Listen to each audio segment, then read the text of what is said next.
Hi, I'm a person, and this is a video that I made, and I'm really excited to be making it because the rest of the year as a Switch owner is really exciting for game releases. If you owned one of these bad boys all year, you'll know for like the first 6 months, it was pretty slow. There was some third-party stuff, a couple of okay exclusive releases, but nothing that really wowed the pants off anyone. And it did start picking up around June or July. You know, games like Mario Maker 2 are obviously really friggin' awesome and worth having a Switch for, but overall, it's still been pretty slow. That all changes in just a few days, actually, and then for the rest of the year, it's going to be pretty intense. To the point where you're gonna have to start picking and choosing which games you really want to buy, which games you don't mind waiting for, and then you're just gonna have to write some games off altogether because there's no way that we can afford to buy all of these, Nintendo. I don't know why it just happened this way, where everything seems to be slam-crammed into the last few months of the year, but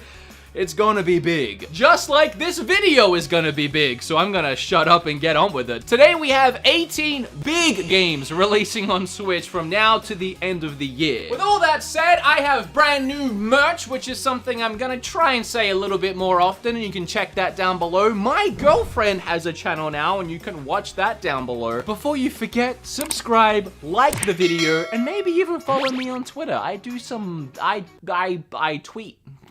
Alright, whatever, let's do it. Let me know what your favorite game is from this video down below. So as I said, all of this craziness starts in just a few days from now, and depending when you watch this, it could be tomorrow, or it could even really be today. Astral Chain releases August 30th. I just want to start with Astral Chain's graphics are drop dead freaking gorgeous. There are so many things happening on screen, and it's pure eye candy. Aside from looking absolutely stunning, the gameplay looks pretty stellar as well. Platinum Games is known for its fast-paced, combo-driven combat, and it looks like they will not disappoint in that department with Astral Chain. The game also implements detective work and awesome special Legion abilities. So as I said, it's either out now or coming very soon, but the reviews are already pouring in from places, and it's looking like a straight 9 out of 10 across the board, a near perfect game. I'm so ready. September 20th is a stupid day if you're a fan of Nintendo and the Switch. To start with, it's the day the Switch Lite releases, as well as a bunch of games as well, and there's two big ones that day. The first one is Link's Awakening, and this was planned so perfectly. A brand new Nintendo handheld system with a Zelda game that's a remake of a handheld Game Boy game. This beloved Game Boy Classic is getting a fresh coat of paint, a really, really fresh coat of paint. It looks absolutely stunning. In The Legend of Zelda Link's Awakening, Link washes ashore on a mysterious island with a ton of strange inhabitants, some of which might look familiar to you. Link's Awakening actually features foes from the Mushroom Kingdom. Mario's famous enemies like a piranha plant, chain chomps, and Goombas are all in Link's Awakening. It's really random, but you're gonna love it. And for those looking for some new content, there's actually unlimited new content in the form of you creating your own in a Zelda Dungeon Maker. It doesn't look super in-depth like the Mario Maker, but it does look like it's going to be a ton of fun. And by the way, with this Link Dungeon Zelda Maker, if you include the rumored Super Nintendo games that are apparently coming to Switch pretty soon, that means that my Fake Direct is pretty much completed now. Yeah, Dead by Daylight was never really a game I had that much interest in. To be honest, until recently, I didn't really even know what this game was about. But then Friday the 13th dropped on the Switch, and I've been playing it a lot. Like, a lot. 40 hours or more. Without making this a review of that game, since I haven't actually even talked about that game in a video yet, I'll just say despite all its flaws, which it certainly has, the main premise of the game being that one person plays the role of a crazed, somewhat superpowered killer on the loose, trying to track down the remaining 7 players and put an end to all of them in the most brutal of ways before they find an escape is, addicting. Whether I'm the killer hunting down my prey or a victim scrambling to throw gas into an escape vehicle or call the police for help, it's just fun screaming with my friends to help me or to, you know, stay still while I And Dead by Daylight looks pretty much the same. It has the exact same premise, just with different gameplay mechanics, and apparently will even be featuring some really cool looking Stranger Things DLC where you can play as the killer Demogorgon or try to escape as Nancy or my favorite character in the show, Steve. So there's a lot to look forward to when I play the game for the first time on September 24th. Isn't it about time Mario's rejected brother finally gets another game? Well, it is. It's happening. You know about it. Luigi's Mansion 3. Luigi's always been my favorite, actually, so I'm really excited. This time around, players will utilize a new flubber version of Luigi called Gooigi. I don't know if whoever thought of that name should get a raise or be fired. Gooigi looks to be adding a whole new dynamic to the gameplay and puzzle solving. Players will swap between both characters utilizing their unique abilities to make it through the creepy ghost-filled hotel. From what I've seen, this game looks like a ton of fun with a lot of hilarious characters and situations. And we can watch Luigi lose his cool on Halloween this year. October 31st, you know when Halloween is. You're ready to get your candy. Panic Button still doing great work on the Switch. Doom Eternal is on the way. The Doom reboot that launched in 2016 took many by surprise. After an extremely long development cycle, it was hard to know what to expect. However, it went on to blow our socks off with its fast-paced and frantic first-person combat and the intense heavy metal soundtrack. And I'm not sure which one of those I preferred. Probably the soundtrack. Doom Eternal looks to be building on top of the reboot in the best of ways. Doom Eternal puts more emphasis on traversal, adding a fancy new hookshot device that lets you lunge towards enemies, and on top of that, the gameplay we've seen shows a lot more swinging, jumping, and climbing. It just looks a lot more seamless than last time, somehow making the game even faster paced. Doom Eternal shoots its way onto Switch day and date with the other platforms on November 22nd, which is something that I love, getting the Switch port on the same day. It doesn't feel like I'm missing out. Here's the thing, if I didn't put Pokemon Sword and Shield on the list, everyone would be like, how did you forget Pokemon Sword and Shield? But putting it on the list seems redundant because who doesn't know that's coming and who isn't excited for it? Well, there's probably some people that don't care about Pokemon, but you at least know that it's happening, right? Pokemon Sword and Shield has caught a lot of flack due to the graphics not being up to snuff with most other games in 2019. And oh, on top of that, many people are upset with the removal of the National Pokedex and other features. And while I do personally feel like those gripes are justified, a new generation of Pokemon is still pretty darn exciting. I am very eager to explore the Galar region and see what type of insane Pokemon Game Freak has come up with this time. I mean, it's literally just what, in my opinion, I'm not a huge Pokemon guy, but a new Pokemon game for me is about the new Pokemon. And I feel like Gotta Catch 'em All still works as long as you're catching all the Pokemon in that said game. I think what they messed up is trying to put some of the old Pokemon in and not all of them. But the new gimmicks this time around is supersizing your Pokemons during battle, which is called Dynamaxing. I'm hoping this is a good replacement for the Z moves and Mega Evolutions, which are sadly not in Sword and Shield. Dynamaxing just looks like bigger boys. I hope that is still fun. At the end of the day, I'm sure Game Freak has seen all the criticisms online. While this new entry in the series might not be the leap forward that we have all wanted, I have hope that all the criticisms will be rectified in the next mainland entry after Pokemon Sword and Shield. It's kind of like too little too late at this point, but just take that on board, Game Freak, and do it next time. And if they don't, oh boy. Yet another Xbox has-been exclusive game is finding its way to Switch with Ori and the Blind Forest, and this one I'm really hyped for. Ori and the Blind Forest was praised due to its beautiful art direction, tight and responsive platforming, and incredible storytelling. I absolutely adore the timeline that we are currently living in where Microsoft and Nintendo are BFFs. Now all we can hope for is that the Ori sequel finds its way to Switch as well. So if you haven't played the first Ori, you don't have excuses anymore. It'll be a must-play Nintendo Switch game on September 27. Hey, remember when I said that my fake direct is coming true? Well, this is part of that. The Witcher 3 is almost here. Back when we got Skyrim on Switch, my mind was blown. I made a whole video about that. Actually had a lot of fun rolling around the woods naked. Well, I wasn't naked. But yeah, Skyrim on Switch was crazy, and now you're telling me we're getting Witcher 3? I never thought this would be possible. And surprisingly, The Witcher 3 actually looks and plays pretty great on Switch. CD Projekt Red recently posted a meaty video preview showing off the game on Switch, and it's quite impressive. The fact that we can play that game on this thing makes me feel like I'm living in 2099.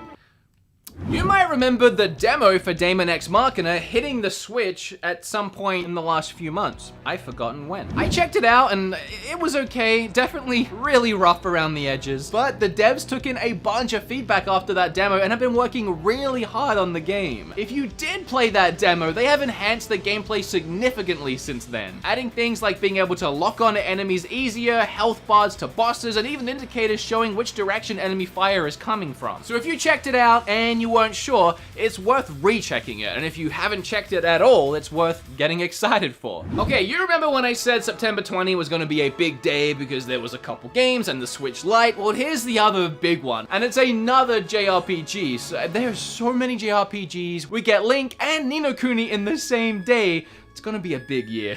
The masterpiece RPG designed by Level 5 in cooperation with Studio Ghibli is coming to Nintendo Switch. Ni no Kuni tells the story of Oliver as he travels in the biggest adventure of his life after a tragic event occurs. After he has this life-changing event, Oliver meets a magical creature named Drippy, which takes Oliver to a new world. Oliver and Drippy will embark on a quest to help revert the tragic events that changed his life. Ni no Kuni is a gorgeously delivered game with a memorable, timeless story that remains as relevant today as it did when it first released. You know, I found out the other day that Mario and Sonic on Wii U is getting kind of expensive, so you might want to jump on Mario and Sonic at the Olympic Games 2020 when it releases on Switch. Mario finally takes a break from rescuing Peach, and Sonic finally takes a break from collecting rings to enjoy the Olympic Games. Mario and Sonic are back with their friends for another sporting spectacle. This time around, they are getting together for one of their biggest Olympic adventures at the Olympic Games Tokyo 2020. I honestly do not like these games. Completely unapologetically,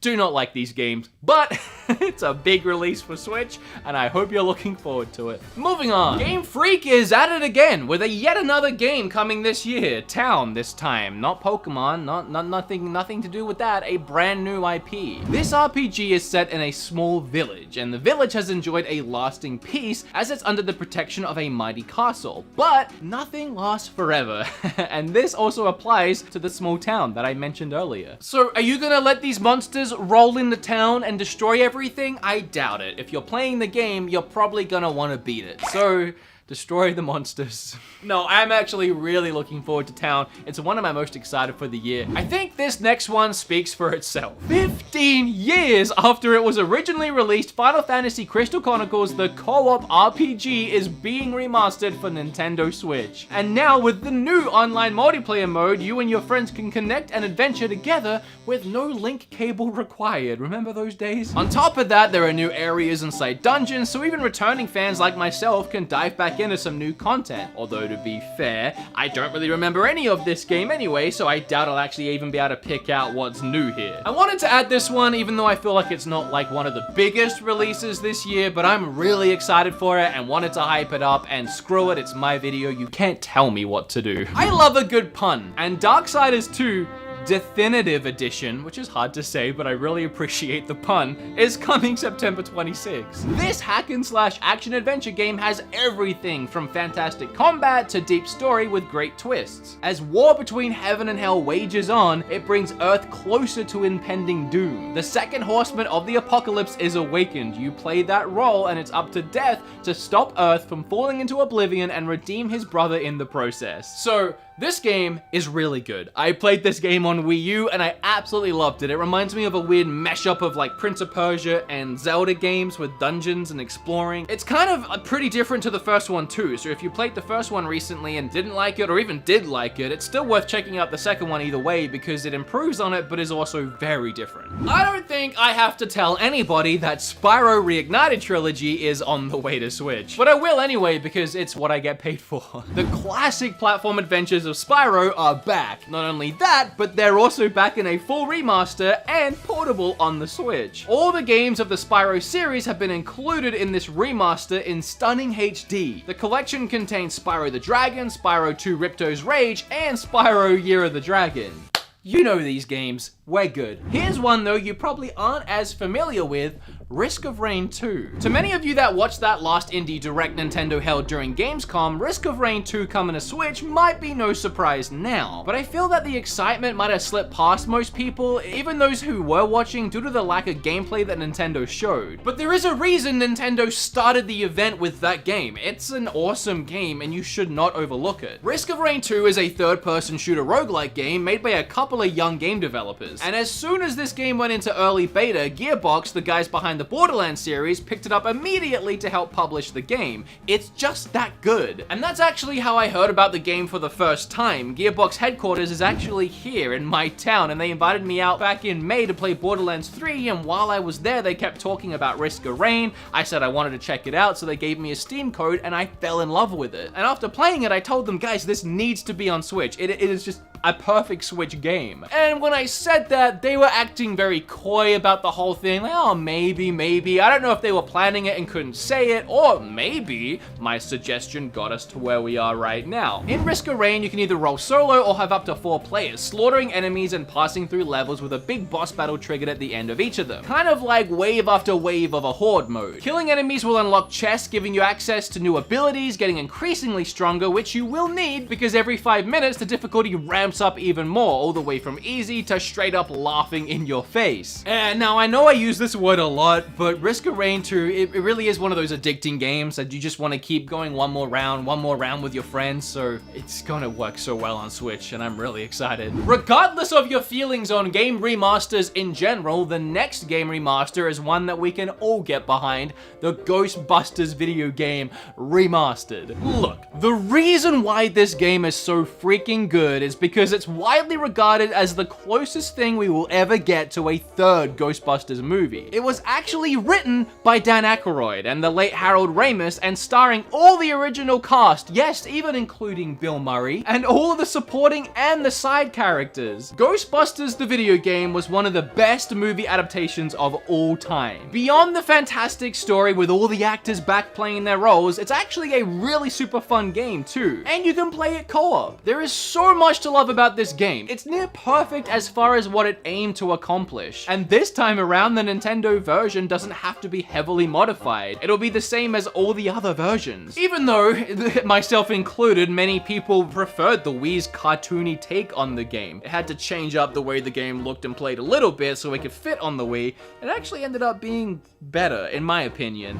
Look, I'll tell you why I really enjoy making these videos. I'm the kind of guy that really gets excited for upcoming games, and every couple months or so, I'll start actually Googling what games are coming soon. So when I start Googling that, it's just so hard to not then make a video about that. And also, and I'm not even kidding, sometimes I will forget what's coming and I'll go back and rewatch my own videos and see what I said, and I actually end up helping myself. Wait, where was Dragon Quest? I actually just realized I forgot Dragon Quest. I didn't write anything, I'm not prepared here. Dragon Quest just recently got a demo dropped on Switch, and it's like 10 hours long. You can pick it up and you can play it now, and all your progress will carry over into the game when it actually releases, and I'm pretty sure it's September 30th. I'm way more prepared than I thought I was on this one. It actually looks and plays so freaking good. Like, there was comparisons put online, which you're seeing right now, between PlayStation 4 Pro and the Switch version. Sure, there's a difference, but not much. This looks like one of the best ports on Switch so far. Not to mention, it's the definitive edition of the game too, with an all-new orchestral soundtrack that they redid, because apparently the music wasn't that good the first time, but now it's beautiful. You can play it in an 8-bit style as well. You can switch between the two, which is so cool. And there's a bunch of new stuff added to the game. It's probably in my top 3 most anticipated games for the rest of the year. Sorry I forgot that one, but I don't think I did too bad in the end. I hope you enjoyed this video. My battery is literally about to die on the camera, and I'm feeling just so stupidly delirious. My tooth is hurting so much now that it's given me a headache. For my pain and suffering, smash like on this video. Subscribe if you're still watching it right now. I appreciate it. Oh, heck. Flip, I forgot subscribe on the, on the button thing. I got links down below to all my social medias and merch and just everything that you can just go click and look and explore the links down below. I appreciate you guys hanging out with me today. You can leave a comment with what's the most favorite thing you're looking forward to. Thanks, bye.